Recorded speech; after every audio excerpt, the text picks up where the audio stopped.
বিক্রম। কেন, কি হয়েছে? আমি এগুলো একদম পছন্দ করি না। আকাশ যখন কেক মাখিয়েছিল তখন তো কিছু বলনি। আকাশ গায়ে হাত লাগালে খুব ভালো লাগে না? আর আমি ছুলে ফোসকা পড়ে যায়।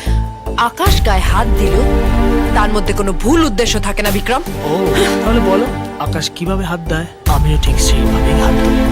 বিক্রম, তোমার নেশা হয়ে গেছে। আমি বরং কাল তোমার সাথে দেখা করবো।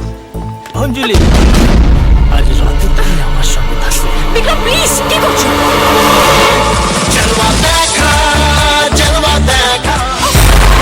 এতে খারাপ লাগার কি আছে?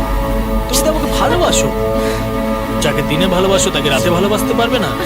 আর ডিভোর্সের পর তো তুমি আমার কাছেই চলে আসবে না? Shut up Vikram. ও, আমি যা বলি তাই খারাপ?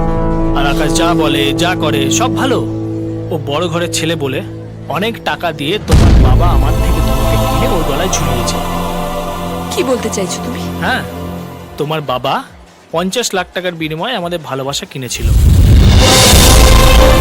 আর সেই ভালোবাসা আকাশকে উপহার দিয়েছিল, কারণ আকাশ হাই ক্লাস বলে। তোমার বাবা টাকা ছুঁড়ে দেবে, তুমি দয়া করে তোমার এই বাসি মুখটা নিয়ে হাজির হবে। আমি কি রাস্তার ভিখিরি? শুনেছিলাম মানুষে যখন ড্রিঙ্ক করে তখন সত্যি কথা বলে। আজ নিজের চোখে দেখে নিলাম, আমার বাবা তোমার সম্পর্কে একদম ঠিক কথা বলেছিলেন, কিন্তু তোমার জন্য আমি ওনাকে কষ্ট দিয়েছি, অপমান করেছি। আমার তোমার মুখের দিকে তাকাতেও ঘেন্না করছে।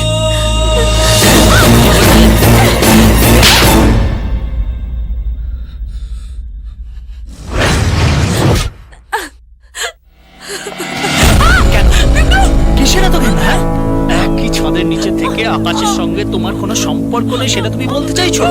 তুমি কি তোমার তুলসী পাতা? আর এরপরেও তুমি আশা করছো তোমাকে আমি বিয়ে করব? আর তাছাড়া আমার ওয়াইফ কোনোদিন পারমিশন দেবে না।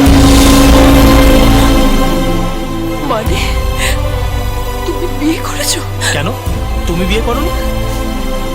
আমি আকাশের মতো এত মূর্খ না যে নিজের স্ত্রীকে অন্য কারোর হাতে তুলে দেবো। খবরদার, আকাশের সম্পর্কে কোনো বাজে কথা বলবে না। তোমার যোগ্যতা নেই ওর সম্পর্কে কোনো কথা বলার।